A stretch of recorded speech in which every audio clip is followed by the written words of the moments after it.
ప్రపంచంలో ఎక్కడ కుల వ్యవస్థ లేదు కాబట్టి క్రైస్తవం అంతా సమానత్వంగానే ఉంటుంది. ప్రపంచంలో ఎక్కడ కూడా ఇస్లాం సమానత్వాన్ని బోధించింది కాబట్టి అక్కడ కుల వ్యవస్థ లేదు కాబట్టి ఉంటుంది. కానీ ఇక్కడ ఉన్నది కదా. మరి ఇక్కడ ఉండకపోతే బీసీ రిజర్వేషన్లో ముస్లింలు వచ్చారు కదా,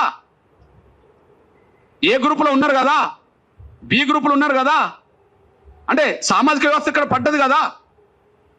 అంటే ఈ దేశంలో హిందూ విశ్వాసంలో ఉన్న కుల వ్యవస్థ ఉండడం వల్ల వివక్ష కొనసాగుతుంది. సిక్కు ధర్మం ఉన్నా కొనసాగుతుంది, బౌద్ధ ధర్మం ఉన్నా కొనసాగుతుంది, క్రైస్తవ ధర్మం ఉన్నా కొనసాగుతుంది. కుల వ్యవస్థ ప్రభావం ఇస్లాం మతం కూడా ఇక్కడ పడుతుంది.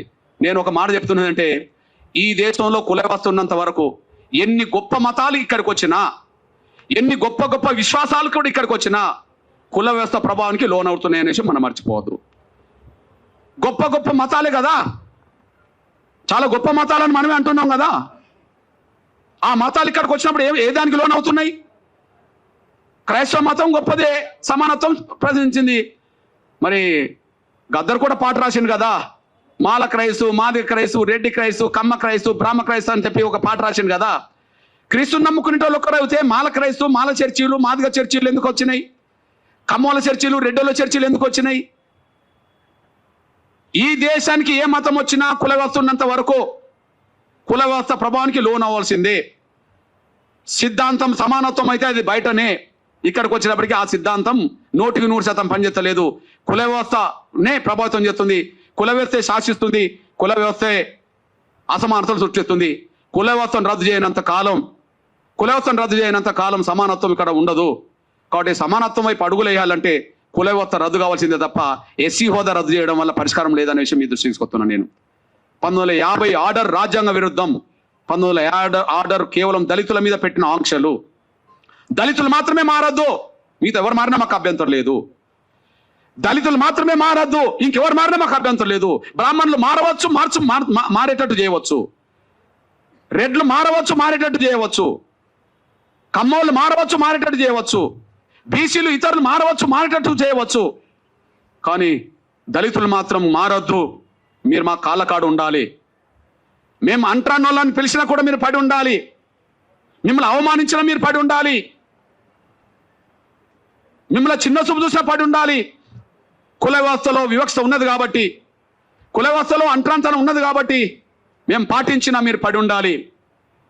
మీకు మనుషుల హోదా సమానమైన గౌరవం కాదు, పశువులతో సమానంగా, పశువుల కంటే హీనంగా చూసినా మీరు పడి ఉండాలి. కానీ మారద్దు. కుల వ్యవస్థలో అస్పృశ్యత ఉంటుంది, మీరు అంగీకరించి రిజర్వేషన్ పొందండి. మీరు మారితే రద్దు చేస్తాం. ఇది కండిషన్ కాదా? ఇది నిర్బంధమైన హింస కదా? మీరు బలవంతంగా ఉండండి. మీరు మారదలుచుకుంటే రిజర్వేషన్ వదులుకొని వెళ్ళండి. ఏ వివక్ష లేని వాళ్ళు మారినా మంచిదే. కుల వ్యవస్థలో వివక్ష గురవుతున్నదా బ్రాహ్మణ సమాజం? అందరికంటే ఎక్కువ గౌరవమైన హోదా పొందింది కదా. ఈ తెలుగు నేల మీద బ్రాహ్మణ సమాజం తర్వాత కమ్మ, రెడ్లు, కాపులు ఉంటారు కదా అగ్రకులాల లిస్టులో. వాళ్ళు కూడా ఎస్సీ, బీసీల కంటే పై హోదాలో ఉన్నారు కదా. అంటే పై హోదాలో ఈ దేశంలోనే అత్యున్నత వ్యవస్థలో, కుల వ్యవస్థలో గౌరవం పొందుతున్న బ్రాహ్మణులు మారిన మాకు అభ్యంతరం లేదు. వాళ్ళకు 1950 ఆర్డర్ వర్తించదు. ఈ తెలుగు నేల మీద కమ్మోళ్ళు, రెడ్డోళ్ళు, కాపులు ఎవరు మారిన మాకు అభ్యంతరం లేదు. వాళ్ళకి ఆర్డర్ వర్తించదు.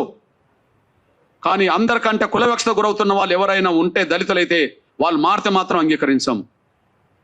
బలవంతంగా వాళ్ళ పాదాల కాడ, వాళ్ళ కాళ్ళ కాడ కట్టి పడేసుకోవాలా? ఇదా రాజ్యాంగ స్పిరిట్? ఇదా ఆర్టికల్ 14, 15 చెప్పింది? ఇదా ఆర్టికల్ 25 చెప్పింది?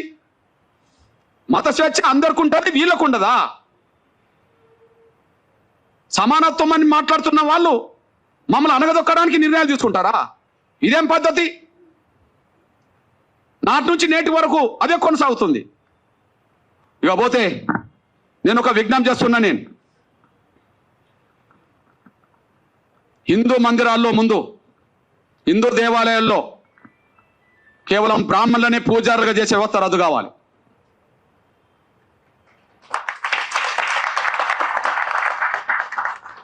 కేవలం బ్రాహ్మణులనే పూజారులుగా చేసే వ్యవస్థ రద్దు కావాలి. ఏంది అది పేటెంటా? ఎందుకు రద్దు కాదు? ఈ రాజ్యాంగంలో ఏదైనా రద్దు చేయవచ్చుగా. ఈ రాజ్యాంగం ఈ దేశంలో కుల వ్యవస్థ వద్దనుకుంటే రాజ్యాంగం రద్దు చేస్తుంది కదా. పార్లమెంట్లో బిల్లు పాస్ అవుతే రద్దు అవుతుంది కదా. దానికి అనుగుణంగా రాష్ట్రపతులు ఆర్డర్లు తీయవచ్చు కదా. ఎందుకు రద్దు కాదు? ఎందుకు రద్దు కాదు? నేను అంటున్నా,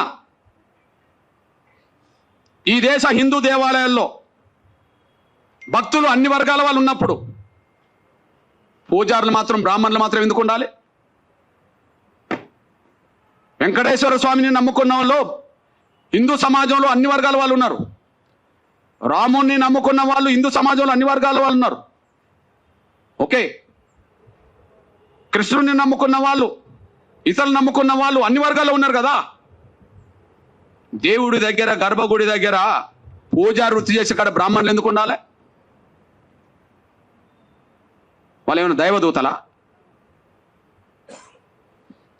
దేవుడు బ్రాహ్మణులను మాత్రమే ఉండాలని ఇక్కడ నన్ను చెప్పిండా? వెంకటేశ్వర స్వామి చెప్పిండా? రాముడు ఏమన్నా చెప్పిండా? కృష్ణుడు ఏమన్నా చెప్పిండా? ఇంకెవరని చెప్పిండ్రా? హిందూ దేవాలయంలో బ్రాహ్మణులు మాత్రమే పూజారులకు ఉండే వ్యవస్థ రద్దు కావాలా నా డిమాండ్. అక్కడి నుంచి కుల నిర్మూలకు దారితీస్తుంది, అక్కడి నుంచి సమానత్వానికి దారితీస్తుంది. హిందూ వ్యవస్థలో సమానత్వం రావడానికి పునాదులు పడతాయి. నేను ఒక విషయం చెప్తున్నా, నేను